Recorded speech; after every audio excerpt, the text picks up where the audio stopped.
Forced to work from home by your employer? Laid off or feeling depressed at home? Do you want to make money working from anywhere? We'll show you how to do it from your couch.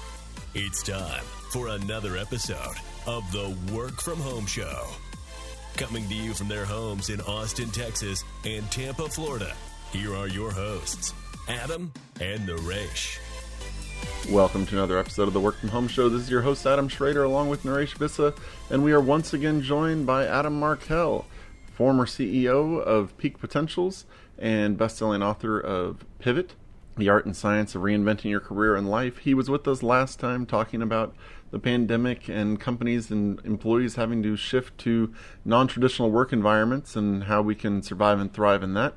Today we're going to talk on more of a personal level. We're going to talk about his book Pivot, as well as his book Soul Over Matter, Ancient and Modern Wisdom and Practical Techniques to Create Unlimited Abundance. Now I want to shift gears, Adam, to your other book, which you co-wrote with Master Dr. Zhi Gang Shah, called Soul Over Matter, Ancient and Modern Wisdom and Practical Techniques to Create Unlimited Abundance. This book was a New York Times bestseller. It's done extremely well. We have a lot of listeners right now. They're at home. They might be struggling. So what are your kind of spiritual tips on how people can overcome their fears and move toward a powerful new vision for their lives so they can reinvent themselves? We need hours for that, but the way that we meet our circumstances with our habitual thoughts, because recently I saw a perfect example. We all saw this perfect example of what scarcity mentality or scarcity mindset looks like. Because for all of my life, and I don't know, you guys tell me if this is true for you, but I had never at any point in my life ever worried about whether I was going to be able to get toilet paper. You ever have a time in your life you can remember when you were worried about actually being able to buy toilet paper? We actually did an episode on this, and I have had many times in my life visiting India where I was worried about toilet paper during the 90s.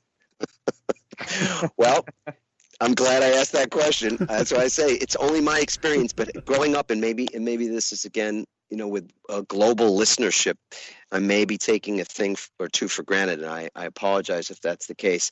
I have never in my life had to worry about toilet paper. Lots of other things, but not that. And that commodity has been in abundance. So when we talk about abundance, there at least in my experience, has been an abundance of paper products. And yet, a couple of months ago, all of a sudden, in major metropolitan areas like the one I live in, couldn't find any paper. Couldn't find napkins, paper towel, toilet paper. Why? What happened? What was the change all of a sudden? People before the pandemic were going to the store to buy what they needed when they needed it, and there was an abundance for everyone. There was always enough for everyone.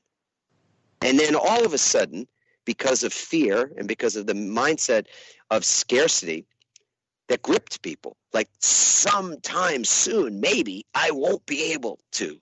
I won't have it. It's incredible that's the thing they went to. No kidding, right? They hoarding, but the hoarding mentality is what created scarcity. This is the distinction that I wanted to just bring up, is that we didn't have an issue beforehand with scarcity until the hoarding mentality created the very issue that the hoarders were afraid of. They manifested exactly what it was that they were fearful of. And that's how so many things work in our world, that when you are following and are driven by fear, you manifest and create the very fear that you are so fearful of. That's why FDR long ago during the Great Depression said that the only thing to fear is fear itself.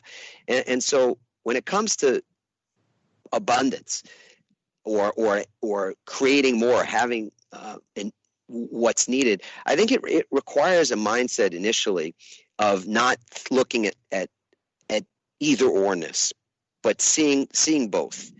that we can be having challenges now, or we can have change, massive change that's occurring as a result of the pandemic, and still find opportunities. I mean, we know that to be true from history, so you don't have to take my word for it, and I wouldn't take my word for it. I just go back and look at the Great Recession of 2008, that financial collapse, and before that, we had the dot-com bust of 2000, and obviously 9/11 was a massive change-shifting moment.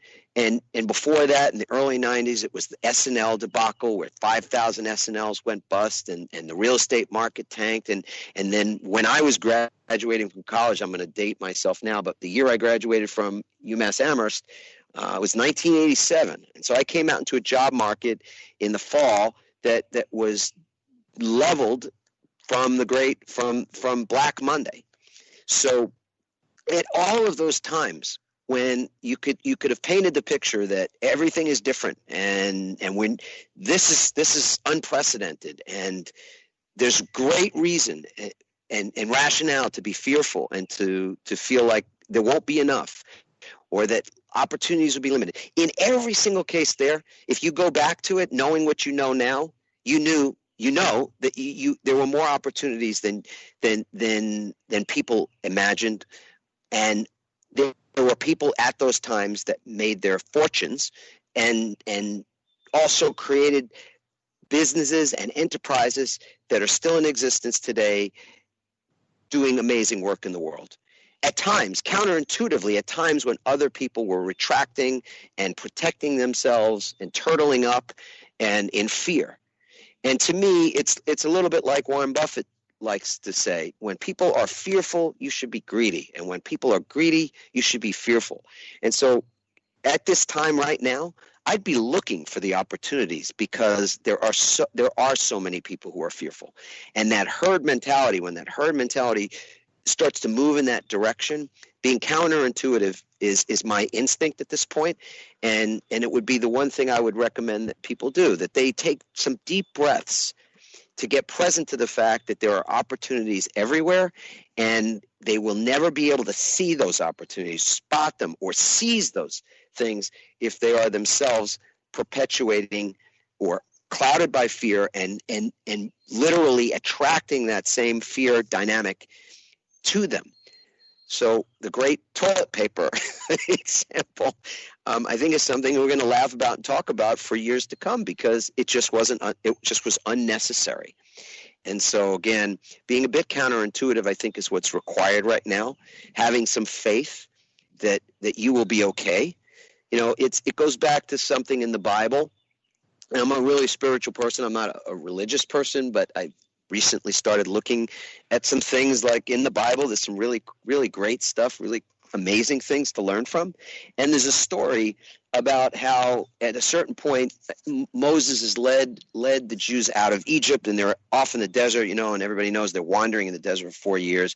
And there's a point where God says to Moses, there'll be enough for everybody. Every day that the manna will be provided, meaning there'll be food, there'll be sustenance. You can you can rely on it, have faith in it.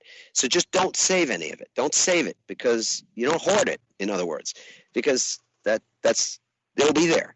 And sure enough, they didn't listen. So they were fearful that maybe the manna wouldn't be there the next day. So they started to save it up and hoard it. And ultimately that manna that they saved became poisonous to them. And I think that's another lesson of that same kind, which is that we have to be okay with uncertainty on some level. And I know that is not an easy thing for a lot of people to do, to just be cool with uncertainty. But that's a part of our own spiritual practice, I believe. And again, I don't mean this in a religious way. I just mean that for me, spirituality is about how it is that we are able to access the best parts of ourselves on the inside, including the guidance that is available to us, the intuitive knowing and our own intuition about which way next and what is right for us in this moment. The ability to make spontaneous right decisions comes from within. And so you cannot get clear guidance from within when you are in fight or flight response, or reaction. Yeah, and you really summed it up well, at least what I'm thinking from a spiritual perspective. And that is, look, I've actually always, not always, but since most of my adulthood, I've kind of lived my life on the edge, taking risks and kind of putting myself out there because I decided that I wanted to become an entrepreneur and start a business and employ people and give back to the community and give back to society. That's what I decided. And if you make a decision like that, to uphold it, yeah, you do have to take risks. And in this environment that we live in right now, yeah, the lockdowns are over, states are starting to reopen, but people are still very afraid to even leave their house. And on top of that, I don't know if you saw, but the CDC issued guidelines for children, school children. Basically, I mean, you might as well lock up the children in a cage because they can't do anything when they go to school. They're just in a classroom. They can't go to music class. PE's canceled. Cafeterias are closed. Playgrounds are closed.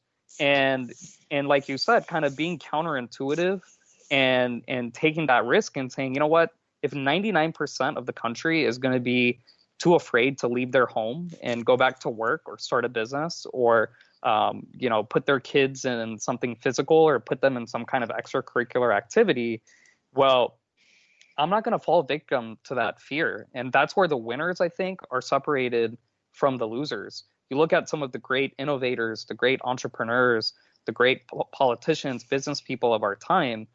The reason why they're so great is because they weren't a part of the 99%. They weren't doing things at the status quo.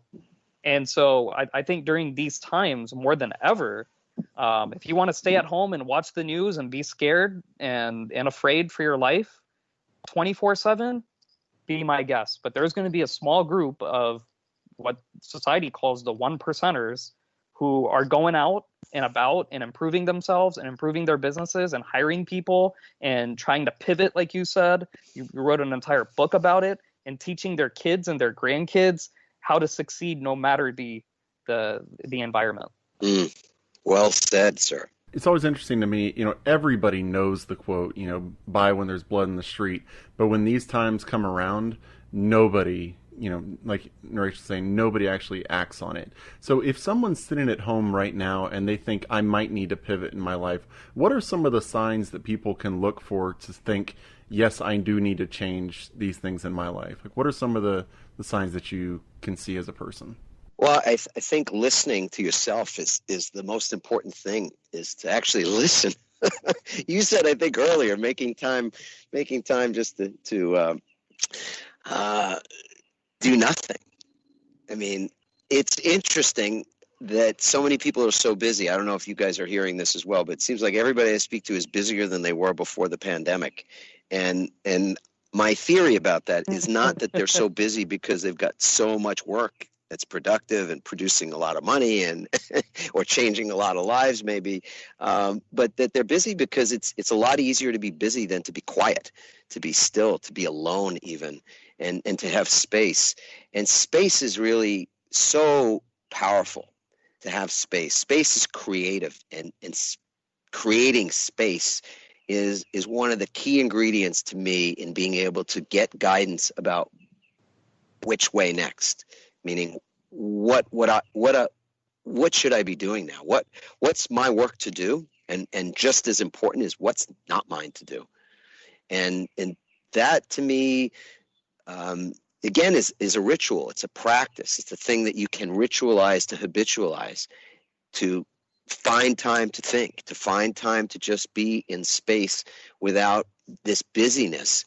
And the busyness, I think, is what keeps people feeling safe. And I get that. I'm not saying I'm immune from it either. But I have to watch that for myself, and I'm really vigilant about watching where I'm creating busyness so that I somehow don't feel as though the house is going to fly away or whatever other twisted horror stories my mind can create, because I know everybody's really good at that. So my recommendation for people that are sitting at home and thinking about these things, do I need to pivot, is to ask yourself and to allow for the response. My belief about questions and answers is they're like cause and effect. there's no way you ask a question and not get an answer. I know that an answer will come from a question no matter what. It's the only thing I can't guarantee is when.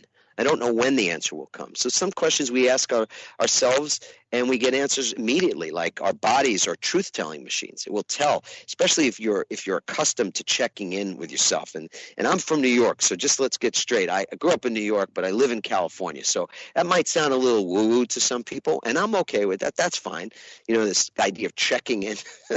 But your body is always telling you the truth about things. We just don't rarely listen. Women are so much better at paying attention to their bodies and honoring, listening to their bodies than men are. But regardless, I'll just say checking in and allowing your body to tell you the truth in the moment about something that you're curious about. You've got a question. And some inquiries will take longer to produce an answer. I mean, if you start to ask questions about the nature of the universe and other really important questions about your nature, it might be that it's weeks, months, years even may not be over breakfast before you get an answer. So basically, one of the things that my wife has suggested to me is she was like, sit down and write what you want your day to be like in 5 years. So are you kind of saying people should sit down and say, how do I want my life to look in 5 years, and see if what they're doing right now is going to take them there? I will say that this is where the book pivot is really helpful to people, the kind of people that you're describing right now that may be like me, wondering, what will my life look like in 3 years or in 5 years? What do I want it to look like? What should I be doing, or what could I be doing now to manifest, create those things in the future? That's this pivot process. So the book is very much a foundational book about process and how you go about making changes, small changes and big changes. And there's a place early on in the first section of the book. So it's divided up into basically 3 parts. One is your belief system. 2, the second part is about behaviors. And you can't change behaviors before you understand what beliefs create your habitual behaviors to begin with. And that's the leverage on changing behaviors, is to understand how you change beliefs and then how it is that you act. But there's a part in that first section around creating clarity around our beliefs that's all about identity. And asking yourself and going through the process that's outlined in the book about really what is my identity today, and what will it be? What could it be years from now? My identity when I was 18 years old was very different than when I was married at 28 with 2 kids in law school, and still very different when I was 37, and on and on and on. Our identities change over time. I think people don't realize that, especially when they get into certain careers, let's say, or certain way of thinking where they believe that this is who they are and this is who they have to be and this is who they continue to be. And when a crisis like the one that we're dealing with now, this pandemic, hits, it's a great opportunity for people to reevaluate.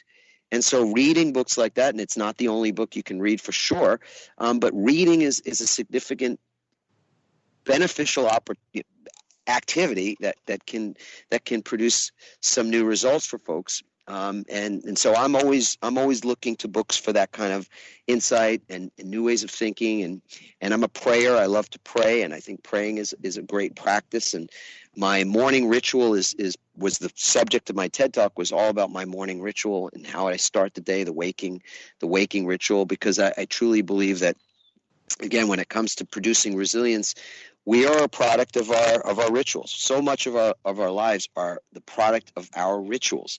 And so you can have rituals for the way you wake up and what you do after breakfast and before lunch and midday and evening and before bed. And you can ritualize so many things in your life and in your business. And that's why, to me, when it comes to whether it's getting used to working at home, or it's considering whether you start up a business on the side and you create a side hustle, or whether you become an author and start to write a book, or you want to speak publicly or get on a TED stage, or any of these things, they will start with that inquiry and that asking questions and looking to get some answers, and then ultimately baby stepping your way toward the thing that you're looking for. So asking yourself the question, what business will I be in 5 years, is a question that I ask Fortune 100 companies just as easily as I'd ask that to an entrepreneur. mean, look at the companies right now that are going bankrupt that have been around for 50, 60, 80 years. So, nobody's immune to change. Absolutely not. You hit on the topic of being busy, and I have a little more commentary to share where it's just funny to me. Part of it is funny, part of it is just a reality. But some of the most accomplished, busiest people I know, when I see them, when I talk to them, when I hang out with them, they never say that they're busy, and you wouldn't know that they're busy. And then I hear all the time from folks, and I think, again, like I said earlier, it's kind of a loser mentality. Hear all the time from folks, every time I talk to them or hang out with them, oh, I've been so busy, I'm so busy. During the pandemic, oh, it's been so busy. After the pandemic, it's been so busy. They've just spent their entire lives mentally being busy with really nothing to show for it. And that's just kind of the trend that I've noticed, where the busy people actually never say they're busy and don't act like they're busy. But some of the ultra wealthy people I know, worth hundreds of millions of dollars, maybe even billions of dollars, they're just like regular people who you'd want to hang out with at the bar. And these, if you were to look at their calendars or their schedules, holy smokes. I mean, from 5 a.m. in the morning to 10 p.m. at night, they're completely booked up, but they never say that they're busy. Well, for starters, I think it's not a word you want to use. My team knows I don't use the word busy. I'll say things like dynamic. I got a dynamic schedule today, and I got active calendar. I just kind of ruled out that word a few years ago, and for one thing, for reasons you've just said. And this is really not about how much of your time you spend doing certain things. It's about productivity. It's about what's the ROI that you get out of those activities. I'm not a great time manager, but I'm a great priority manager. And so I always manage to get the high value things done, the critical inch in my business done each day. In fact, that's a question often when I'm working with somebody in business, for example, and I'm helping them to create new rituals. That idea of finding your critical inch for the day, finding that those things that are not negotiable. And those are usually the hardest things. And what I find with less productive people who are busy is that they tackle all the easy stuff first. And then they never seem to have time or energy or inspiration for the really tough stuff. Well, I think a lot of it also has to do with meaning in one's life and meaning in one's work. So going back to the spirituality, if you're doing things, if you're accomplishing things where there's meaning behind the work or meaning behind the activity, then it's not busy. But if you're being forced to do something, now all of a sudden life becomes busy. And so I think that's the clear distinction, because I never used the word bad. I mean, Adam Schrader can probably attest that I've probably never used that term. But that's largely because most of my life, at least right now in adulthood, what I do is what I want to do. Nobody's forcing me to do anything. I mean, there are things that I am forced to do. Everyone has things that we're forced to do. It's life, right? But for the overwhelming majority of my life, this podcast, interviewing you, like, I wanted to interview you.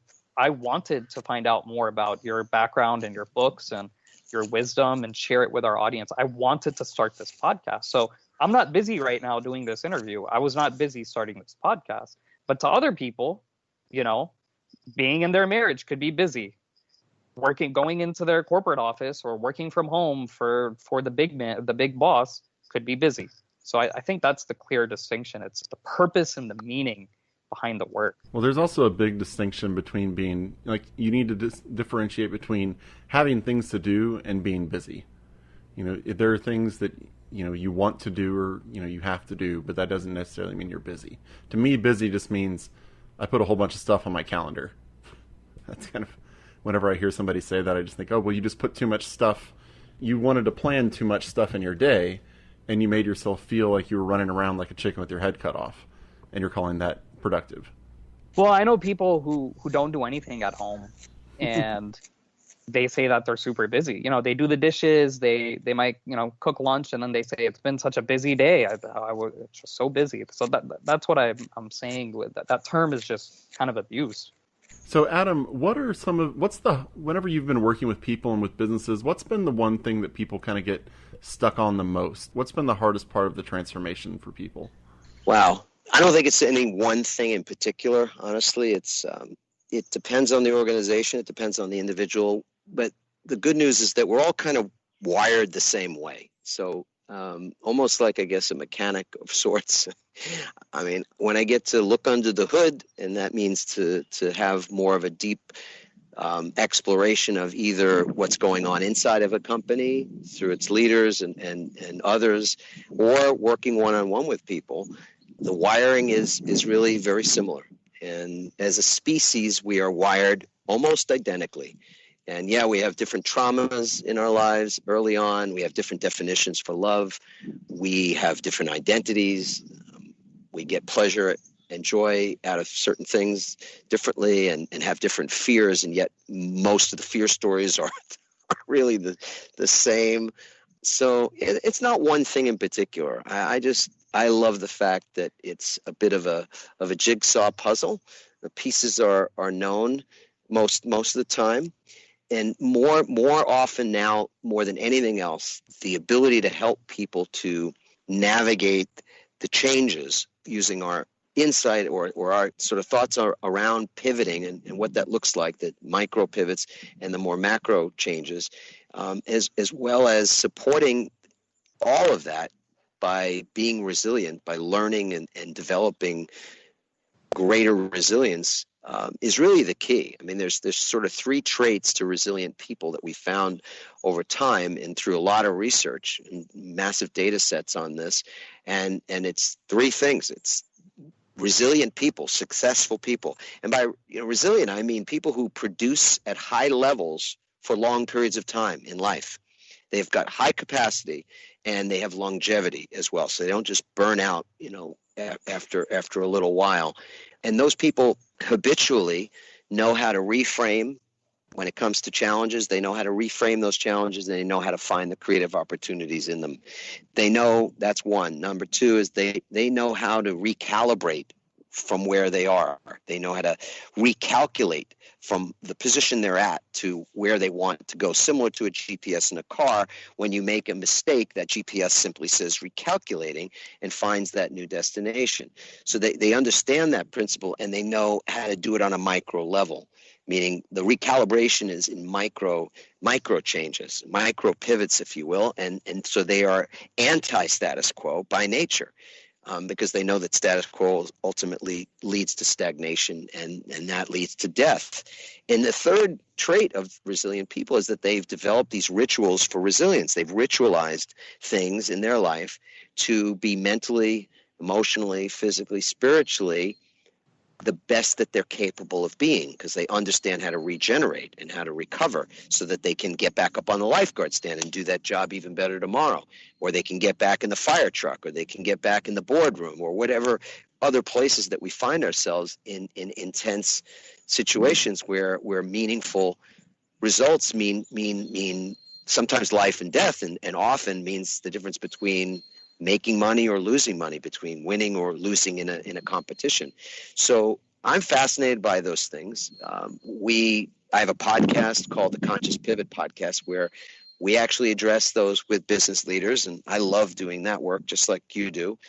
And we have this resilience tool that I mentioned earlier, that if it's good, I'm happy to share this. We don't sell anything. It's something we give to organizations, but I feel like as many people are out there right now kind of feeling maybe a bit stuck or just looking for inspiration as to how they can improve, that this resilience tool is pretty special, because, again, in a short amount of time with 16 questions, you can find out exactly where you stand, and more importantly, what to do about it, because me, you, all of us, we've got areas to improve for sure.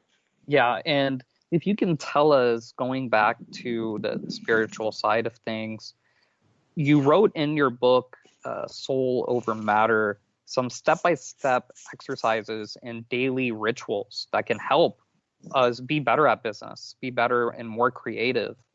Can you quickly walk us through some of these exercises and daily rituals? Okay, I'll give you, to me, I think the most important ritual is the ritual upon waking, and maybe even the next sort of half hour to hour of your day. So I'll give you that one, because I think that's something people can immediately begin to apply. And other rituals, I think, require more research and thinking, and then trying things on. I'm a big believer in that. You try something on, see if it works for you, and if it does work, you keep doing it. If it doesn't, then you stop. And this is not about 21 days, even though sometimes that's a good barometer of how long to do something to start. If you can get it to the 21-day milestone, great. And you can get to 66 days, that's another great milestone. And then beyond that, it's really about daily vigilance and keeping yourself honest when it comes to doing things that are good for you. So the seeds that get planted are most, I think, fertile. The soil is the most fertile to receive the seeds of your thoughts when you wake up in the morning. And so those first few moments are really key. And I have a 3-step waking process. It's pretty simple, but it definitely has helped me in massive ways for more than 10 years now. So the first step is I wake up. And I know it's going to sound a little cheeky and a little funny or whatever, because waking up is an intention. I want to wake up tomorrow. And I don't mean just wake up physically. I want to wake up consciously. I want my experience of living to be deeper and richer, and I want to be more aware tomorrow than I am today. And if I can just do that, a lot of other things don't mean as much to me as that. So this idea of waking up has a lot of meaning in it. So that's the first step, wake up. Second step is being grateful. And by that, I mean, there's lots of study and research on the value of gratitude practice for your brain health, for gray matter and development of gray matter, and for the regeneration of cells. So many things that gratitude is the kind of one-stop shop for all things good. To start with gratitude is really important. And to me, that means before I'm even headed to the bathroom or brushing my teeth or anything, I am sitting for a few seconds, even 10 seconds, to just feel grateful and appreciative of the day ahead. And even if that means, even if there's a challenge that I know I've got to face in that day, or whatever it might be, I want to start in gratitude. And I remind myself when I'm waking up and I'm feeling, as I'm taking that deep first breath of the day, that first conscious breath of the day, I remember that there are people who are taking their last breath at that very same moment, all over.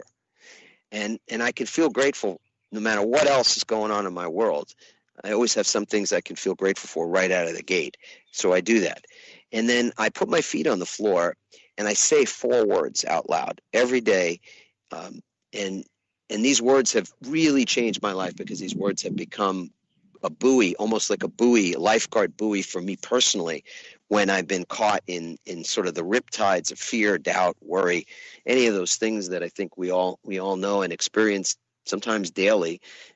These 4 words have really helped me. And the 4 words are, I love my life. I love my life.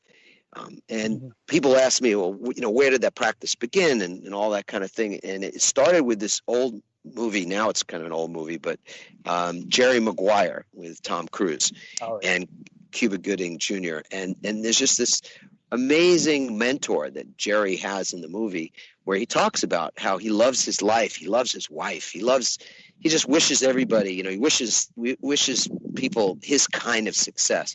And I think that movie was in 1994 or something. And we were just had our second child. And I watched that movie and I said, man, I want to love my life. And it took a long time, because from 1994 to sort of like 2008 or 2007-ish, when I started saying those words to start my day. So instead of starting my day putting my feet on the floor and feeling dread, which is how I used to begin the day, now I start my day, I put my feet on the floor, and I feel love for my life. I feel love for life. And it doesn't mean that life is perfect. It doesn't mean that everything in my life I'm going to love in the moment. But I I love my life. I set that intention out. My wife calls me on it all the time too. She'll say to me, in the middle of something, whatever, it could be anything, some event that we were going to speak at. It was so exciting and looking forward to it. It gets canceled, whatever, and she'll say to me, well, do you still love your life? And I say, I do, because the thing I addressed in my TED Talk was that you've got to, or not got to, I mean, you have a choice to love your life no matter what or not. And I choose to love my life no matter what. And that's how I begin my day. And, if I'm recommending a practice for people to create abundance of any kind, of all kinds, it would be that you start your day with some statement, some declaration, kind of like your own superhero declaration, your own powerful pivot statement. And that may be, I love my life. It may be something else. It may be, today I'm bigger than my fears. I am bigger than my fears. I am bigger than my uncertainty. I mean, it could be anything you want, but that powerful declaration is really a great way to begin. And then typically for the first half hour of my day, I don't touch my phone. I don't go anywhere near my phone. I sit quietly. It's when I meditate and I create some time for stillness. I do a little reading at that point before I've eaten even. And it's a very productive way for me to get grounded, get focused, get present to the day, because we know that every day is different. We feel differently. Our moods are different. The world is different. Everything's, things that have changed in our sleep, in our subconscious that have changed. And so we got to meet the day. You got to meet the day with love. I have a book that I read every single day and have for now almost 2 months. It's a chapter in an old book by Augmendino where I meditate on this concept of greeting the day and meeting the day with love in my heart. And I say that. I say it and I mean it and I think about it. What does it mean to greet the day with love? Well, that's my waking ritual. I greet the day with love in my heart. But then what does it mean to meet the day with love in your heart? Well, that means that when you get that, somebody's snarky email or some other thing happens that triggers you and you get angry or frustrated or scared or whatever it is, that even in that moment at 12 o'clock in the afternoon or 2 o'clock or whenever it shows up, that you can then meet the day with love in your heart. Because that's how I succeed continually is in meeting challenges with love again and again and again, tenaciously, relentlessly facing those things and meeting them with love, not foolproof, not 100%. I mean, get humbled a lot and kind of brought to my knees again to go, oh, yeah, I get it. I'm going to get it again. I'm going to learn that lesson again. I'm going to hear it again, because that just continuously produces a result that I can only call miraculous. And I absolutely believe in those miracles. And this is to me, these are the ways that you create miracles in your life, is through these kind of rituals that you consciously adopt and you ritualistically stick to. And then you get to see the compounding effect of those things over time. Yeah, no, I completely agree. I have my own rituals as well, which I took from the book 7 Habits of Highly Effective People. A lot of what you said is also in that book. Look, a lot of these books kind of share the same ideas, different philosophies, and I implemented my kind of daily practice maybe 7 years ago. And it just kind of becomes a part of who you are. And like you said, it's like a miracle. What happens to your life, what happens to you professionally, financially, personally, socially. It's just really, really incredible. You've talked a little bit about different universal laws. Are there any additional universal laws that you think create abundance in, finance, business, relationships, emotionally, spiritually, etc.? Yeah, I would say, because one of the things that we work with folks on is their communication. So I'm a public speaker.